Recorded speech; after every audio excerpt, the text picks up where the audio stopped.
안녕하세요. 정치를 쉽게 풉니다. 정치의 10단. 오늘 동아일보 김순덕 칼럼의 제목은 이재명의 대통령 같은 신년 회견이었습니다. 자, 제목만 보면 동아일보가 이재명 대표를 매우 칭찬하는 것처럼 보이지만 이것은 양수겸장의 제목입니다. 그러니까 기자회견을 피하고 있는 윤석열 대신에 말도 안 되는 얘기를 했던 이재명이 대통령처럼 보이고 있다.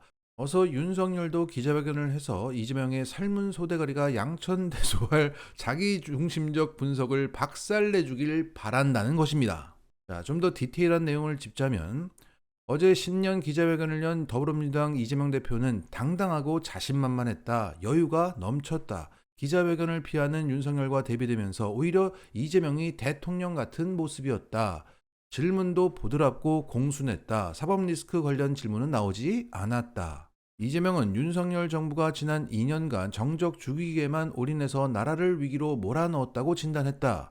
말도 안 되는 진단이다. 더욱이 극단적 정치를 끝낼 수 있는 보관을 묻는 질문에 이재명은 저에 대한 소위 암살 시도 정치 테러가 개인에 의해서 벌어진 일이라 생각하지 않는다며 대통령이 권력을 상대를 죽이는 데 사용하게 되니까 국민들도 그에 맞춰서 좀 더 격렬하게 분열하고 갈등하고 적대하게 되는 것이다. 라고 말했다. 물론 그의 말대로 현실을 바꾸는 첫 출발점은 통합의 책임을 가진 권력자가 통합의 책임을 다하는 것일 수 있다. 하지만 이재명은 자신을 적대하는 비명계의 지역구에 총알 한 발이 있으면 처단할 것이라는 협박 현수막까지 내걸렸는데도 방관했다. 그리고 이재명 자신의 얄팍하고 편협한 인식과 사이다 발언이 나라와 국민과 심지어 동맹까지 찢어놓을 지경임을 본인만 모른 척한다. 어제 저출생 대책이라며 발표한 출생 기본소득도 괜한 사회 갈등을 일으킬 소지가 크다. 퍼주기다. 그리고 이재명은 대통령을 겨냥해서 권력 사유화를 비판했지만 이재명처럼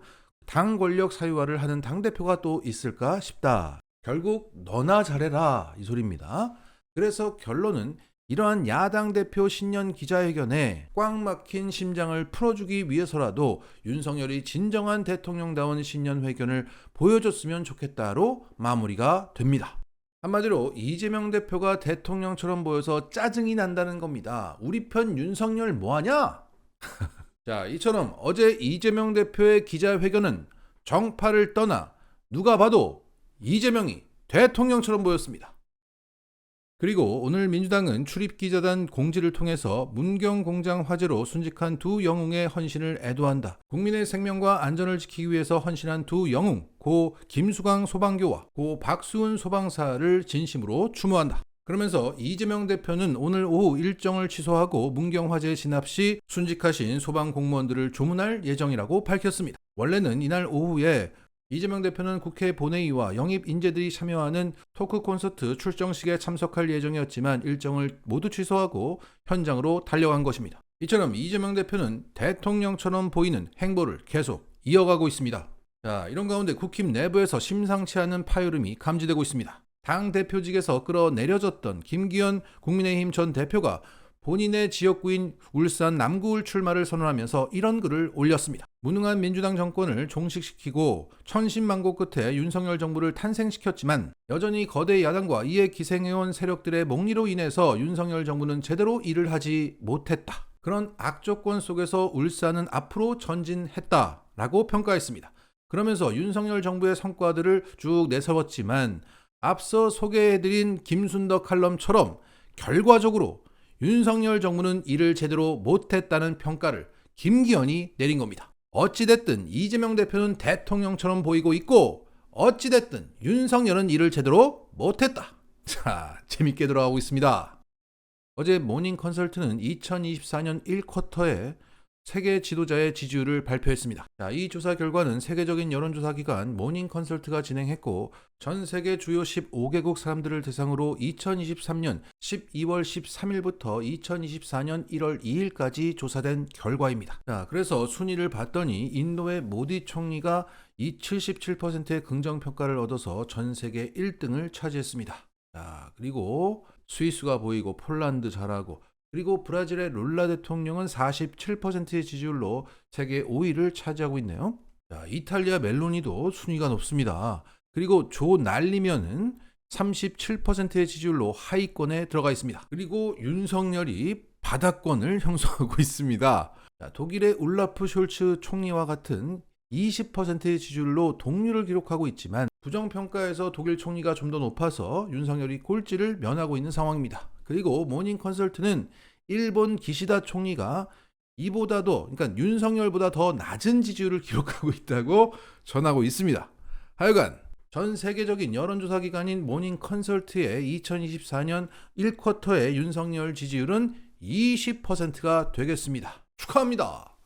윤석열이 출세했어요. 일본도 이기고 이렇게 세계 리더들과 바닥권이긴 하지만 비교가 되고 있으니 말이죠. 그리고 어제 법원이 고발사주 손준성 검사에게 징역 1년을 선고한 것에 대해서 오늘 박주민 민주당 원내수석은 기자들을 향해서 진실을 말하라고 압박했습니다. 누가 이 고발사주를 지시했다는 걸 다들 아시죠? 이것은 대단한 국기문란입니다. 다들 국기문란을 묵인하고 있는 겁니다.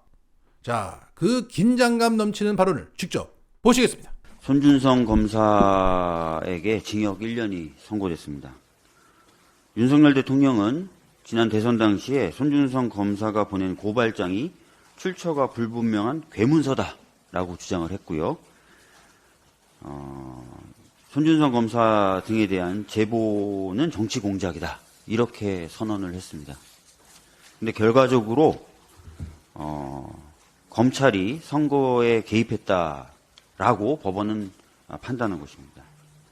손준성 검사를 비롯한 수사정보정책관실 검사들이 관련된 내용을 생성하고 보냈다라는 것이 맞다라고 법원이 판단했다는 것이죠. 여기서 질문을 하나 좀 던지고 싶습니다. 손준성 검사는 왜 고발장을 작성하고 전달했을까요? 손준성 검사에게 어떤 이익이 있습니까? 손준성 검사에게 범죄 동기가 있습니까?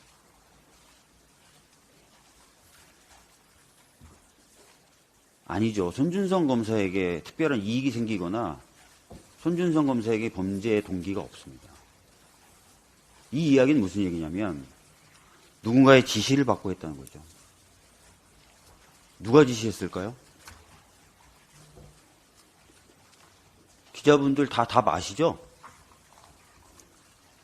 수사정보정책관실은 검찰총장 말만 듣습니다.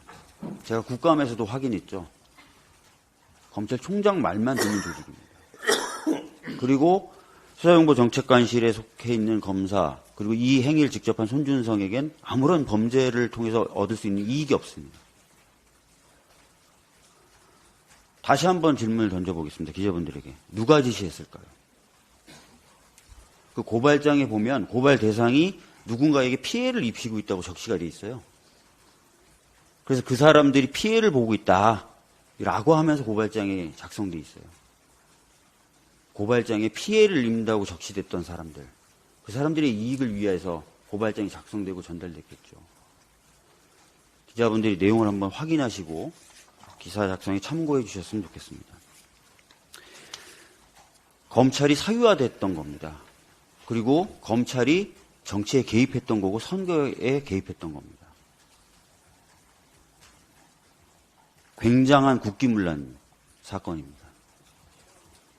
그 당시 이 상황에 대해서 책임을 져야 됐던 사람들 꼭 단죄돼야 된다고 다시 한번 말씀드리겠습니다.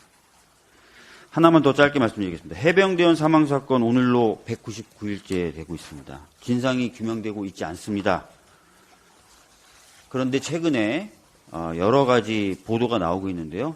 그중에는 경북경찰청에 이첩됐던 최초의 사건 기록이 군검찰로 다시 회수되는 과정에서 대통령실이 조율했다라는 그런 내용의 보도도 있습니다.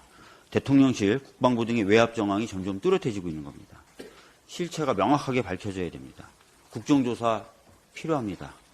상황이 이렇게까지 치닫고 있는데 국정조사 하나 못하고 있는 국회, 제대로 된 역할을 못하고 있다고 봅니다. 김진표 의장님 결단해 주십시오.